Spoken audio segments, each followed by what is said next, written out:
इस वीडियो में हम बात कर रहे हैं कि आर्टिकल ऑफ एसोसिएशन जो होता है उसका लीगल सिग्निफिकेंस क्या होगा, कि मतलब लीगली उसका क्या क्या इफेक्ट होंगे। Memorandum of association and article of association both are important documents on the basis of which a company is incorporated. अगर हम कंपनी को इनकॉर्पोरेट करवाने के बारे में बात करें, कंपनी को जब रजिस्टर करवाते हैं तो एमओए और एओए मतलब memorandum of association and article of association दोनों इंपॉर्टेंट डॉक्यूमेंट्स माने जाते हैं। In the absence of any one the company can not be incorporated. अगर दोनों में से कोई भी एब्सेंट हुआ डॉक्यूमेंट, कोई भी डॉक्यूमेंट ना हुआ, तो कंपनी को रजिस्टर नहीं करवाया जा सकता, इनकॉर्पोरेट नहीं करवाया जा सकता। From various views both have on legal significance. अगर हम सभी व्यूज़ के बारे में देखें, सभी व्यूज़ के अकॉर्डिंग दोनों की अपनी अलग अलग लीगली सिग्निफिकेंस, अपनी अलग अलग इंपॉर्टेंस है लीगल वे में। Legal significance of article of association. The importance of articles of association prima facie clear from the fact that the registration of articles of association is required for incorporation of following companies। तो इसमें बताया गया जो registration होती है companies की, तो article association किन किन कंपनीज के लिए चाहिए। जैसे अनलिमिटेड कंपनीज के लिए चाहिए, कंपनी लिमिटेड बाय गारंटी जो होती है उनके लिए चाहिए, कंपनी लिमिटेड बाय शेयर्स होती है उनके लिए चाहिए। The articles of association have binding force and this is the reason that they bind members to the company and the company to its members। तो इसमें बताया गया जो आर्टिकल ऑफ एसोसिएशन है एक तरह की बाइंडिंग फोर्स होती है, और यही एक रीज़न है जो मेंबर्स होते हैं वो कंपनी को बाइंड करती है, और मेंबर्स जो होते हैं कंपनी को बाइंड करते हैं, और कंपनी जो है मेंबर्स को बाइंड करती है कि इसको फॉलो करने के लिए, इंटरनल मैनेजमेंट के लिए, इंटरनल अफेयर्स के लिए। Study of the binding force of articles of association can be done under the following heads. अगर हम बाइंडिंग फोर्स जो होती है आर्टिकल ऑफ एसोसिएशन की स्टडी के बारे में बात करें, तो ये डिफरेंट डिफरेंट हेड्स में इसको बांटा गया है। Boundation of the company by और एंड इट्स मेंबर्स। सबसे पहले तो इसमें ये देखेंगे boundation of the company and its members, कि कंपनी की जो बाउंडेशन होती है, कंपनी बाउंड होती है और उसके मेंबर्स बाउंड होते हैं इसके रूल, इसके जो आर्टिकल्स ऑफ एसोसिएशन है इसके आर्टिकल्स को फॉलो करने के लिए। Each member of the company is bound to company to follow the articles of the association। तो कंपनी का हर एक मेंबर कंपनी को बाउंड कर सकता है कि आर्टिकल्स ऑफ एसोसिएशन फॉलो करने के लिए। बाउंडेशन ऑन कंपनी एंड आउटसाइडर्स, कि कंपनी पे क्या बाउंडेशन होगी और आउटसाइडर्स पे क्या बाउंडेशन होगी आर्टिकल्स ऑफ एसोसिएशन की। The articles of association do not constitute a power between the company and outsiders. जो आर्टिकल ऑफ एसोसिएशन है ये कॉन्स्टिट्यूट नहीं करता किसी भी तरीके की पावर को जो कंपनी और आउटसाइडर्स के बीच में हो। That is the outsiders have no right to give effect to the articles against the company। तो जो आउटसाइडर्स हैं उनके पास किसी भी तरीके का राइट नहीं है जो कंपनी के आर्टिकल्स के अगेंस्ट इफेक्ट करे। Boundation between the members interest. Whether a contract is created between the members of the company और not, it is not clear. कि कंपनी के बीच और कंपनी के मेंबर के बीच क्या कोई कॉन्ट्रैक्ट हो सकता है, ये अब तक क्लियर नहीं है। One of the view is that a contract is created between the members of the company by the articles of association। एक व्यू में ये बताया गया कि जो कॉन्ट्रैक्ट है, कॉन्ट्रैक्ट क्रिएट किया जा सकता है कंपनी और कंपनी के मेंबर्स के बीच में आर्टिकल्स ऑफ एसोसिएशन के द्वारा। अकॉर्डिंग टू सेकेंड ओपिनियन की बात कर रहे हैं, no contract is constituted between the members of the company by the articles of association. कि जो इसमें ये बताया गया है सेकेंड ओपिनियन के साथ कि किसी भी तरीके का कॉन्ट्रैक्ट नहीं बनाया जा सकता है मेंबर्स का और कंपनीज का according to article of association के। सो ये अभी भी कंट्रोवर्सी में है। बट अगर हम नॉर्मली जनरली बात करें, कंपनी एक अपनी अलग कॉर्पोरेट पर्सनैलिटी मानी जाती है, और उसका जो मेंबर है वो कंपनी से अलग माना जाता है, तो मेरे ख्याल से तो उसका हो जाएगा, कॉन्ट्रैक्ट कर सकते हैं कंपनी अपने मेंबर्स के साथ। Procedure for alteration of articles of association.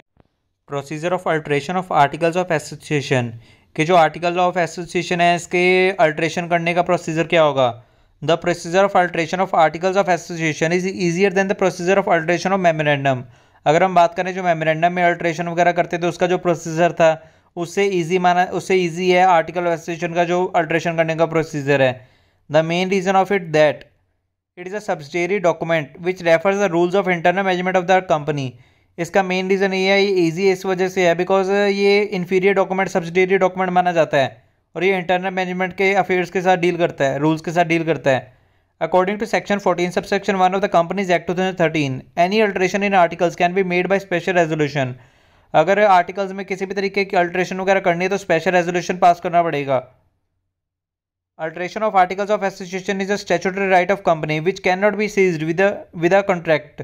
तो इसमें बताया गया आर्टिकल्स को अल्ट्रेशन करने का आर्टिकल्स ऑफ एसोसिएशन में ये कंपनी का स्टैट्यूटरी राइट है और कंपनी के राइट को सीज वगैरह नहीं किया जा सकता किसी भी कॉन्ट्रैक्ट के जरिए.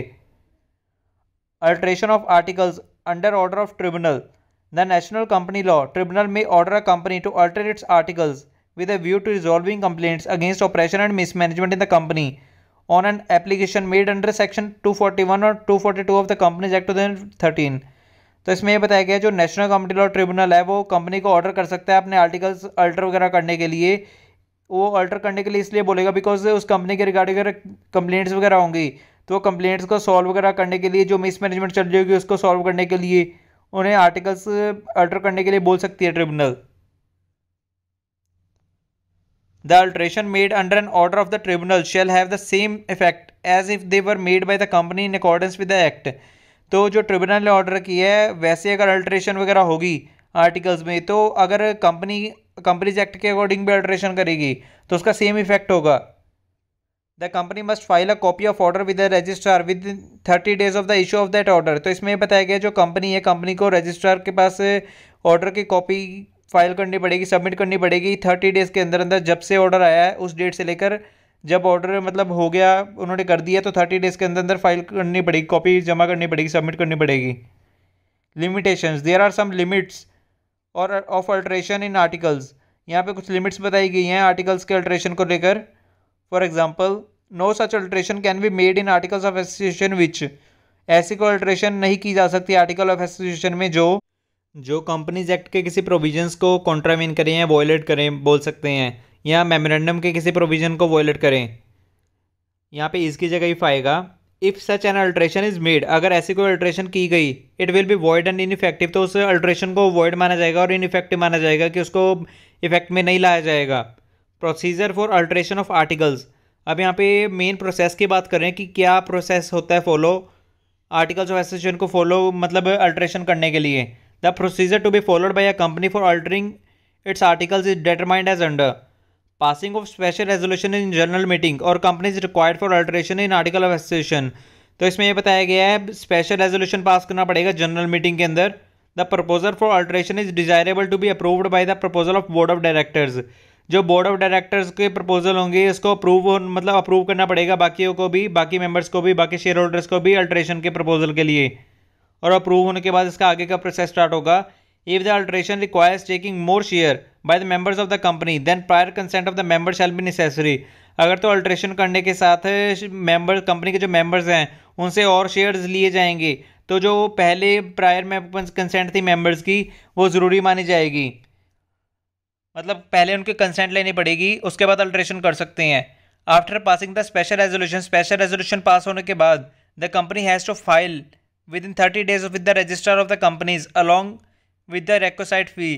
तो इसमें यह बताया गया है स्पेशल रेजोल्यूशन पास करने के बाद कंपनी को अपना मतलब फॉर्म वगैरह अल्ट्रेशन जो भी उसने करी आर्टिकल्स के अंदर वो 30 days के अंदर रजिस्ट्रार को फाइल करवानी पड़ेगी सबमिट करवानी पड़ेगी और फीस वगैरह सबमिट करवानी पड़ेगी उसके साथ जो भी उसकी लगेगी. Such alteration shall be noted on each copy of the article of association. और जो भी अल्ट्रेशन वगैरह की जाएगी वो सारी की सारी कॉपीज़ पे होंगी आर्टिकल ऑफ एसोसिएशन की सारी कॉपीज़ पे प्रिंटेड होनी चाहिए. अब हम केस की बात करें MS Madhusudan versus Kerala commodity private limited. It has been held by the Supreme Court that the following formalities are essential to be completed for alteration in the article of association. ये supreme court ने इस case में ये फैसला सुनाया कि ये formalities पूरी होनी ज़रूरी हैं अल्ट्रेशन करने के लिए आर्टिकल्स ऑफ एसोसिएशन में.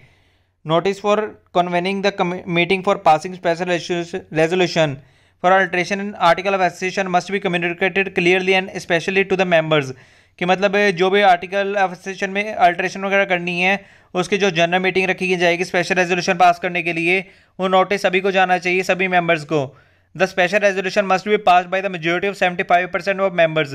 कि स्पेशल रेजोल्यूशन पास होना चाहिए 75% मेजोरिटी के साथ. Such notice meeting is required to be given at least prior 21 days. और जो मीटिंग का नोटिस होगा कम से कम 21 days के पहले देना पड़ेगा. Okay, thank you.